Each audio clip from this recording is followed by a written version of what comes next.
Bonjour à tous et bienvenue dans le courrier des auditeurs qui est présenté cette semaine par Floriane et Sasa. Alors, on commence par quoi, Floriane ? Alors, on va commencer par saluer nos auditeurs, nos auditrices, leur dire merci pour les courriers qu'on a reçus ces derniers temps. Notamment, vous êtes plusieurs à avoir accusé bonne réception du fanion avec la pie bleue de RTI qui a été très apprécié. Oui, il est magnifique. Donc ça, on est content de savoir que vous l'avez bien reçu. Ensuite, au niveau de l'actualité de la radio... Oui, alors bien sûr, vous le savez tous, c'est la prochaine diffusion directe depuis Danshui. Beaucoup d'entre vous nous ont envoyé déjà des mails à propos du test. Qui a eu en juin. Ouais. Voilà, donc je vous rappelle les fréquences, même si ce n'est pas encore pour tout de suite. Ce sera au mois d'août, donc du 7 au 30 août. Donc vendredi, samedi, dimanche. Tout à fait. Vendredi, samedi, dimanche, il y a 2 horaires.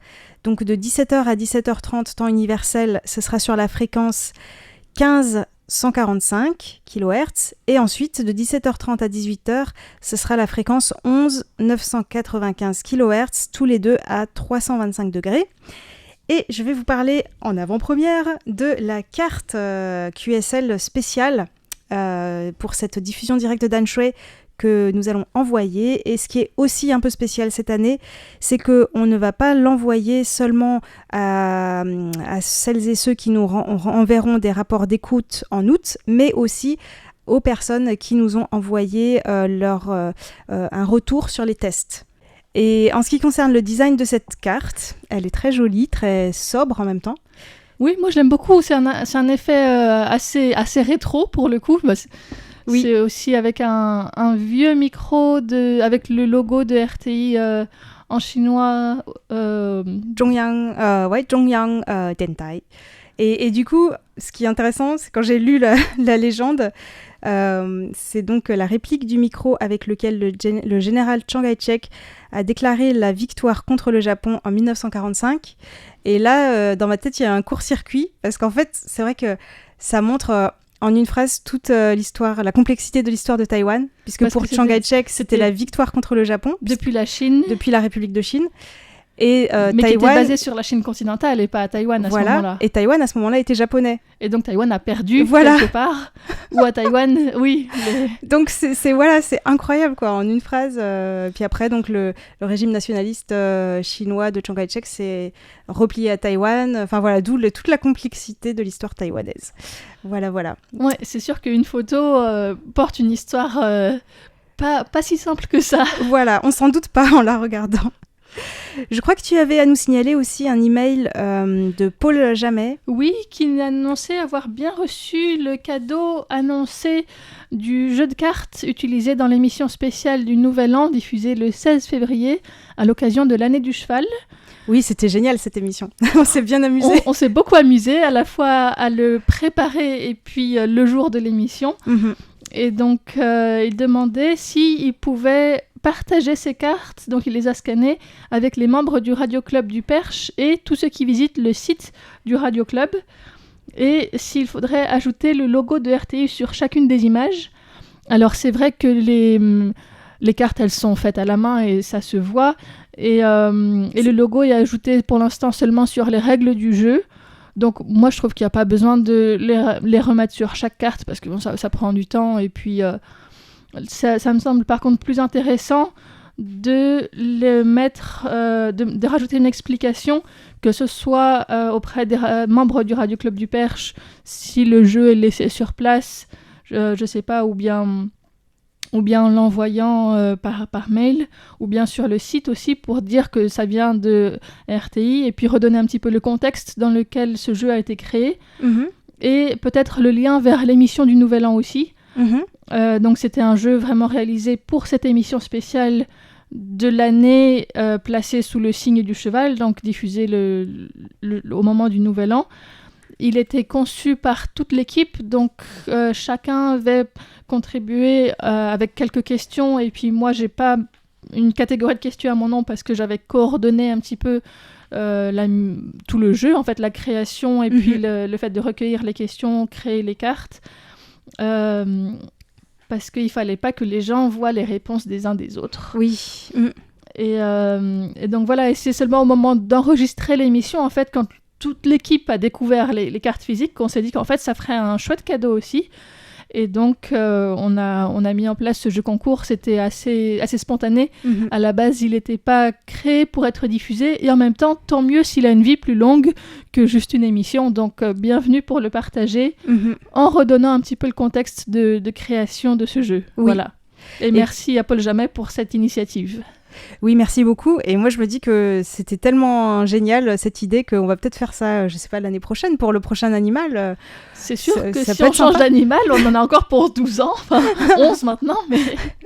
Ça peut être pas mal. Ouais, on va y réfléchir. À voir comment on s'adapte. Mais effectivement, c'était à la fois instructif et intéressant à créer, à mettre en place et puis à jouer. Donc, c'était... À renouveler peut-être. À renouveler et en adaptant, parce que chaque animal est très différent. Oui. L'année du dragon, on ne va pas vous parler de l'histoire du dragon à Taïwan. Il va falloir trouver des catégories différentes. L'année du rat, ça peut être pas mal aussi. Là, il y aura de quoi parler. C'est pareil, il faudra vraiment adapter les choses. Ok. Voilà. Alors du coup, avec tout ça, on a presque oublié dans notre enthousiasme de vous rappeler les questions des concours. Et oui, parce que c'est pas tout de parler de l'actualité de la radio et tout ça, mais il y a aussi là-dedans des concours mensuels et trimestriels de juillet et du 3e trimestre de l'année. Donc pour le concours de juillet, on vous demande depuis quel comté taïwanais les mangues sont-elles exportées vers la France. Et pour ça, donc, il y aura 7 gagnants qui pourront avoir un ballon en porte-clés ou un couvre-mug. Donc voilà, si vous trouvez, c'est pas très très difficile. On a déjà eu plusieurs réponses. D'où viennent les mangues taïwanaises que vous trouvez en France maintenant ? Alors, pour la question du 3e trimestre, c'est citer 3 projets d'investissement de Taïwan en France. Et si vous le pouvez, en particulier les nouveaux projets. Et là, pour les gagnants, les 5 heureux gagnants, il y aura, waouh, ça va être bien ça, une libellule artisanale décorative. Je pense que ça sera très beau. Voilà. Voilà, donc n'hésitez pas à faire des recherches et puis nous envoyer vos réponses. Merci en tout cas pour tous les retours qu'on a eus de votre part aussi. Pour les concours et pour les émissions, ça fait toujours plaisir aussi d'avoir vos réactions. Et ça nous fait également plaisir d'avoir vos questions. Tout à fait. Donc, je vais commencer par répondre à une question de Christian Guibaudot qui nous a demandé si Madame Hao Peizhi, représentante de Taipei en France, avait déjà été interviewée par RTI parce qu'il ne se souvenait plus de l'avoir entendue. Et oui, en fait, ça fait presque 2 ans maintenant que Hao Peizhi est à la tête du bureau de représentation de Taïwan en France. Elle avait succédé à François Wu Zhezhong, qui est devenu vice-ministre des Affaires étrangères. Et effectivement, RTI, donc notre service, avait interviewé Hao Peizhi, qui est également francophone, comme son prédécesseur. Et c'était juste avant son départ pour la France. Et pour éviter de faire des recherches sur le site, ce qui est parfois un peu compliqué, je vais remettre le lien vers son interview dans l'émission Courrier de cette semaine. Comme ça sera plus facile à trouver si Christian Guibaudot ou d'autres personnes ont envie d'écouter cette interview.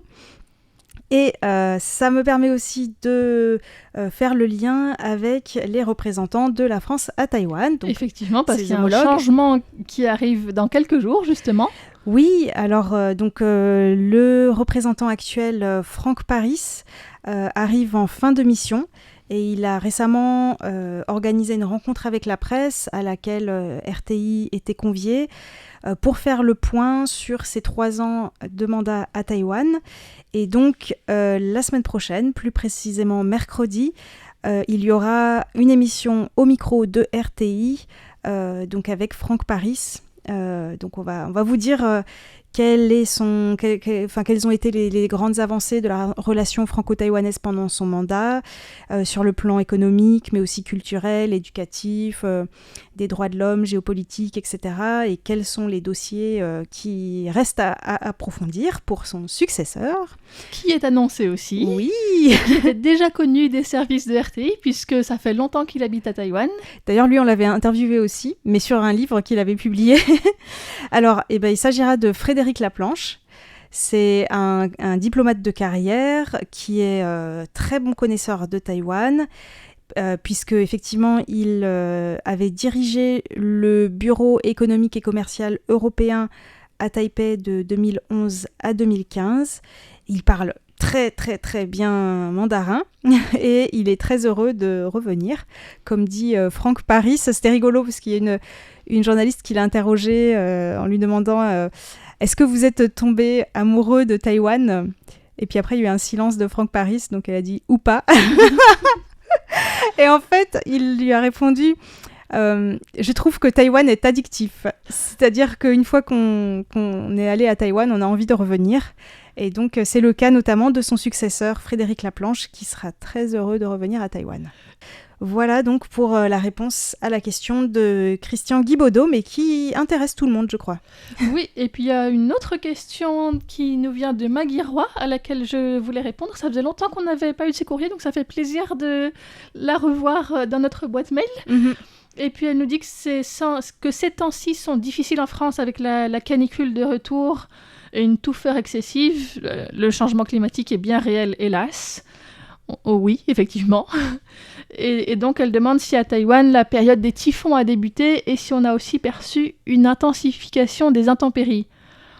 Donc c'est vrai que à Taïwan, c'est pas du tout le même type de chaleur qu'en France. On pense à vous avec ces périodes difficiles et les incendies aussi qu'il y a ces derniers temps en France. Et puis juste, c'est pas que de faire attention ou de boire beaucoup ou rester à l'ombre, c'est aussi planter des arbres. Oui. Et faire pression sur les élus locaux. Pour mettre moins de béton. Mettre moins de béton et plus d'arbres, parce que c'est quand même comme ça que ça peut faire baisser de quelques degrés, que ce soit dans son jardin à petite échelle ou bien dans le quartier, dans la ville, ou à l'échelle de la planète, si tout va bien. Mais voilà, je m'égare, c'était pas exactement ça la question. Mais donc à Taïwan, oui, la période des typhons a débuté, et d'ailleurs, on est en plein dedans. Il y en a aujourd'hui tout près de Taïwan. Oui. Donc d'autres étaient déjà passés cette année dans le Pacifique, mais un peu plus loin, plus éloignés. Il y avait notamment en juin le typhon Jiangmi et le typhon Mekala qui sont passés dans la région. Donc Jiangmi, au tout début du mois, est passé au large avant de monter vers le nord. Il a assez peu impacté Taïwan, avec juste des averses et puis des vols vers le Japon annulés. Par contre, à la fin juin, le typhon Mekala, qui était rétrogradé en forte tempête tropicale en approchant de Taïwan, a tout de même généré des rafales autour de 108 km/h et des pluies torrentielles très localisées, jusqu'à plus de 600 mm tombés dans le comté de Pingdong. Waouh. Voilà, et des quantités importantes aussi à Kaohsiung, Tainan, mais également à Taipei et dans le nouveau Taipei. Et en fait, ce qui est intéressant de remarquer, c'est que Mekala n'a pas frappé Taïwan directement. Il est resté au large en mer en remontant vers le nord. Et les dégâts viennent d'une combinaison entre un courant qui venait du sud-ouest, renforcé par la tempête tropicale, et un front pluvieux stationnaire qui s'approchait en même temps. Et donc c'est cette conjonction qui a surpris tout le monde, alors que le typhon lui-même ne semblait pas si important pour Taïwan. Donc il y a eu plus de 480 signalements d'inondations à travers l'île, avec beaucoup de cas dans le sud, autour de Kaohsiung, Pingdong et Tainan, et aussi beaucoup au nord, à Taipei. Oui, on avait mis quelques vidéos sur notre page Facebook de RTI, c'était impressionnant. Ouais, d'ailleurs, Neihu a été très touché. Ça, tu n'étais pas chez toi à ce moment-là, mais est-ce que tu as eu des échos de voisins, par exemple Non, dans la montagne, ça allait. Dans la montagne, ça allait. C'était plus là où les habitations étaient plus denses que... Oui. Qu'il y avait des inondations. Qu'il y avait des problèmes d'évacuation. On peut aussi dire que plus de 1600 personnes ont été évacuées lors de ce typhon, des écoles, des bureaux fermés dans plusieurs zones. Il y a eu 2 personnes tuées, une emportée par les eaux et une retrouvée bloquée dans sa voiture submergée. Et puis quelqu'un reste disparu aussi à Sinju. Et il y a la formation d'un nouveau lac de barrage qui est surveillé très étroitement. Donc qui au moment de l'enregistrement de cette émission n'a pas cédé, mais ça reste un point d'alerte après la catastrophe de Guangfu l'an dernier. Donc voilà. Et là, ces jours-ci, nous sommes en plein typhon de nouveau, donc c'est le typhon Bavi qui touche Taïwan. Donc en fait, pour ne pas devoir venir tous à la radio en cas de typhon, on essaye d'enregistrer autant que possible les émissions qui ne sont pas l'actualité un peu en avance. Oui. Et donc, comme le passage du typhon est annoncé au plus fort vendredi et samedi, eh bien, cette fois-ci, nous enregistrons l'émission jeudi. Voilà, vous savez tout. Mais on espère que ça se passera bien ce week-end, qu'il n'y aura pas trop de dégâts. Ouais. En tout cas, il y a un effet très important de ce typhon qui est déjà annoncé, qui est le report de l'examen qui s'appelle Advanced Subject Test, qui est en fait l'un des 2 grands examens d'entrée à l'université à Taïwan, la deuxième chance, disons, qui serait l'équivalent en quelque sorte d'un bac spécialisé complémentaire et qui est utilisé pour la plupart des facultés qui exigent des notes dans 3 à 6 matières spécifiques pour l'entrée dans certaines filières à l'université. Et donc cette épreuve devait initialement se dérouler samedi et dimanche, donc en plein pic du typhon, avec vendredi 10 juillet un temps prévu pour que les candidats aillent repérer leur salle d'examen. Et finalement, donc c'est décalé de 2 jours. Le repérage des salles aura lieu le dimanche après-midi, entre 4 et 6 heures. Et les examens auront lieu lundi et mardi. Et donc, ça décale aussi l'ensemble du calendrier de publication des notes, de dépôt des vœux d'affectation après les résultats, donc qui auront lieu du 5 au 8 août, et les annonces des affectations finales le 17 août, finalement. Donc, ça fait qu'il y a une chaîne de conséquences assez importante prévu juste avant le typhon déjà. Et la dernière fois qu'un examen national comme ça avait été reporté à une telle échelle, c'était en 2021 pour cause du Covid. Et là, ça avait affecté les 41 000 candidats à l'époque, donc c'est vraiment énorme. Et donc cette fois-ci, l'impact, c'est juste un report de 2 jours, ça sera plus limité. Mais quand même, c'est un typhon qui a déjà rejoint le rang des typhons les plus puissants de l'année. Il a terminé un cycle de remplacement du mur de l'œil et est reparti pour un 3e pic d'intensité avec un rayon de tempête qui fait 380 km donc ce jeudi. Donc il couvrira potentiellement la moitié nord de Taïwan avec des transports donc maritimes, aériens déjà très perturbés, comme toujours avec les typhons. Au niveau des routes aussi, plusieurs axes sont sujets à des glissements de terrain. Le nouveau pont de Tanjiang pourrait aussi faire l'objet de limitations de vitesse ou de fermeture complète selon l'intensité du vent. Je pense qu'il va toucher aussi Okinawa au Japon, les îles bien Okinawa. Sûr, ouais. Et puis on peut aussi dire que près de 30 000 militaires ont été placés aussi en alerte en prévention des inondations et des opérations de secours. Après, pour la deuxième partie de la question de Maggie Roy, est-ce qu'il y a une intensification des intempéries ? De mon point de vue, je pense que oui, quand même si sur l'échelle du réchauffement climatique, ça fait pas si longtemps que je suis à Taïwan, pour avoir une base solide de comparaison. Mais j'ai l'impression que les typhons sont plus intenses, ou les plus intenses que j'ai vécus, c'était quand même plutôt ces dernières années, par rapport aux premières années où j'étais ici. Moi, personnellement, j'ai constaté qu'il y a vraiment une très grande différence entre les années, puisque la première fois que j'étais à Taïwan, c'était en 2012. Et il y a des années où on s'est pris genre 8 typhons en un été d'affilée, un truc de fou, quoi. Et il y a des années où il n'y en avait aucun. Et donc, quand il n'y en a aucun, c'est aussi problématique parce que du coup, les réservoirs ne sont pas remplis. Mais je vous en reparlerai probablement plus précisément avec un expert prochainement parce que il y a une collègue du service allemand qui a interviewé un expert de l'impact du changement climatique sur Taïwan. D'accord. J'étais pas là à cette occasion, mais je lui avais aussi envoyé mes questions et donc je vais récupérer l'interview qui a été faite bientôt et nous pourrons écouter tout ça, je pense, dans des décryptages. Ouais, en attendant, moi j'ai fait quelques recherches juste sur Internet, mais cette intensification est quand même confirmée en général pour l'Asie de l'Est, y compris Taïwan, avec une étude parue dans Nature Géosciences qui a montré que sur 37 ans, les typhons qui ont frappé l'Est et le Sud-Est de l'Asie ont gagné 12 à 15% d'intensité. Et donc, c'est lié au réchauffement localisé des eaux de surface. Parce que quand les eaux sont plus chaudes, ça signifie plus de vapeur d'eau et de chaleur absorbée par les cyclones ou les typhons. Et donc, ça se traduit par des vents plus forts et des pluies plus abondantes à l'arrivée sur Terre. Donc, il n'y a pas spécialement d'augmentation du nombre de typhons. Par contre, l'intensité maximale atteinte et la rapidité aussi de l'intensification des typhons ont augmenté. Mm-hmm. Et ça fait aussi des précipitations, ça c'est le paramètre qui est le plus systématiquement en hausse aussi, avec des pluies parfois qui sont très extrêmes et très localisées, qui sont plus importantes qu'auparavant. Ça c'est ce qu'on voit plus comme effet du réchauffement climatique globalement à Taïwan et dans la région plus large. Mm-hmm. Voilà. Okay. Donc on remercie Maggie Roy pour cette question. Et on enchaîne avec une dernière question de Jacques Augustin qui nous dit que Taïwan, plus que jamais dans les hautes sphères de compétition mondiale dans les semi-conducteurs, il voudrait savoir quel est le salaire d'un ingénieur de ce secteur et quelle est la rémunération moyenne d'un Taïwanais, tout secteur confondu, pour pouvoir comparer.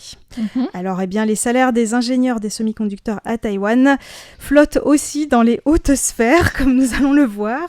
Mais tout d'abord, pour pouvoir comparer, je rappelle quelle est la rémunération moyenne d'un Taïwanais, donc tout secteur confondu. C'est environ 55 000 $ taïwanais par mois, c'est-à-dire environ 1 550 €. Mais 70% environ des travailleurs gagnent en dessous de ce salaire moyen qui est en fait tiré par le haut justement par les secteurs les plus rémunérateurs, en l'occurrence les semi-conducteurs et la finance.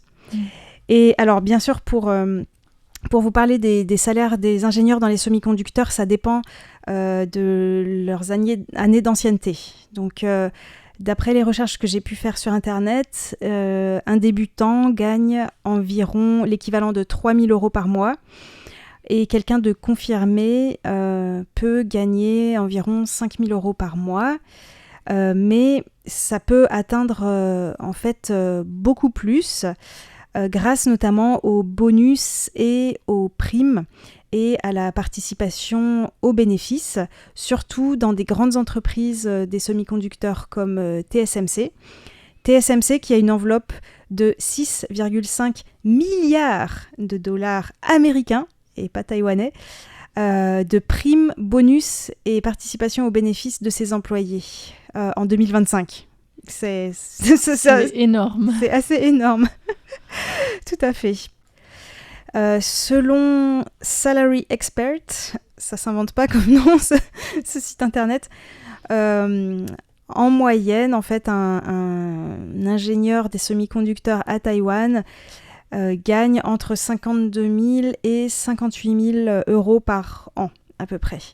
Et donc, les ingénieurs de ce domaine sont assez concentrés dans la ville de Hsinchu, dans certains quartiers même, et ce qui a été confirmé par un article récent de Business Weekly, un journal taïwanais, qui indique que Hsinchu a plusieurs quartiers qui sont dans le top, dans les meilleurs classements des quartiers les plus riches de Taïwan. En fait, ils ont fait ce classement en fonction des impôts qui étaient payés, puisque c'est à Hsinchu qu'il y a le parc scientifique et industriel principal concernant les semi-conducteurs, et c'est le quartier de Guanshin qui remporte ce classement avec environ l'équivalent de 125 000 € de revenus par an, donc ça fait un salaire de plus de 10 000 € par mois, quoi. Comme moyenne des habitants de ce quartier-là. Oui, comme moyenne. Ça te donne une petite idée. Alors, attends, mais je vais quand même parler de la contrepartie, de ce qu'il y a derrière le rideau, bien sûr. En fait, la contrepartie, c'est vraiment beaucoup de stress, une charge de travail énorme dans ce secteur. Et j'en ai parlé récemment, justement, dans 2 décryptages, le 2 et le 9 juillet.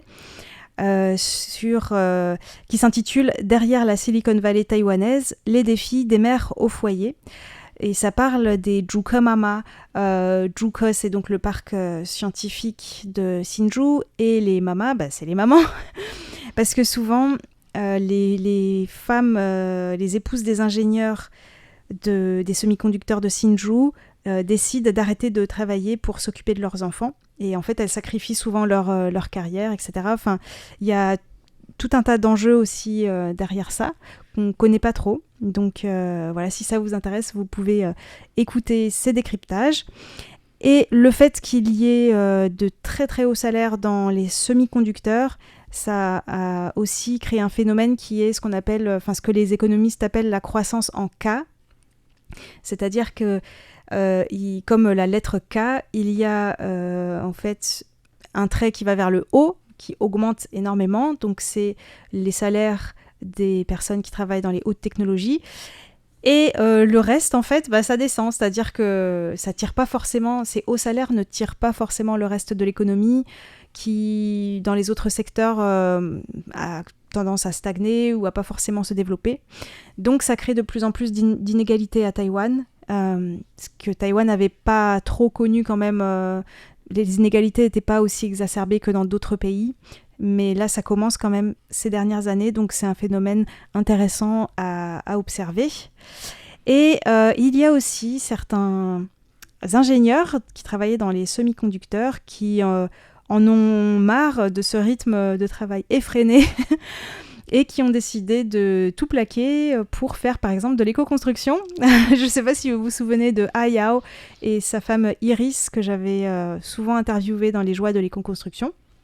Eh bien, c'était des anciens ingénieurs de Sinju, justement, de ce parc scientifique. C'est incroyable, en fait, quand on les rencontre maintenant, on s'en doute pas, puisqu'ils travaillent le bambou, font des maisons en terre et tout. Enfin, voilà, ils ont complètement changé de vie. Et pour terminer sur ce sujet, eh bien, tout simplement, je vais lire une autre question de Jacques Augustin, mais qui en fait a un petit peu la réponse dans la question. Jacques Augustin qui nous dit « L'archipel, donc Taïwan, monte de plus en plus haut grâce à la maîtrise de technologies de pointe et à l'imagination de ses cerveaux. Nous pensons que la concurrence avec d'autres pays ne peut que servir le progrès tout en prenant conscience des risques de l'intelligence artificielle. Mais l'homme n'est-il pas prisonnier de toujours avancer et de l'argent en oubliant le respect de l'environnement ?» Ce qui fait le lien avec le typhon d'ailleurs. Voilà, la boucle est bouclée. Tout à fait. Oui, puisque en fait, si on a tous ces problèmes climatiques et environnementaux, c'est aussi notamment par tout ce qu'il y a derrière en fait ce développement technologique. Les data centers qui sont les centres de données. Les centres de données qui sont extrêmement énergivores et gourmands en ressources naturelles aussi, en eau, etc. Mm-hmm. Donc c'est sûr que ça... Et tout le numérique en fait qui est soi-disant dématérialisé, mais qui en réalité nécessite de très grandes quantités de minéraux, de minerais, dont les mines en fait détruisent complètement les écosystèmes. Alors quand ça se passe pas à côté de chez nous, on s'en rend pas compte. Mais malheureusement pour les personnes qui sont voisines de ces mines, c'est souvent en fait des catastrophes environnementales, quoi. Et humaines et sanitaires. Tout à fait. Ouais, ouais. Donc c'est une bonne question. Est-ce qu'il ne faudrait pas plutôt qu'on s'interroge sur le futur qu'on voudrait avoir ? Mais là, je vais laisser chacun réfléchir puisqu'on va pas y répondre dans ce courrier. En tout cas, merci infiniment à Jacques Augustin et à toutes les personnes qui nous ont envoyé des questions. Et nous arrivons donc déjà à la fin de ce courrier. On vous souhaite un bon week-end et on vous dit à bientôt pour de nouvelles aventures en compagnie de RTI.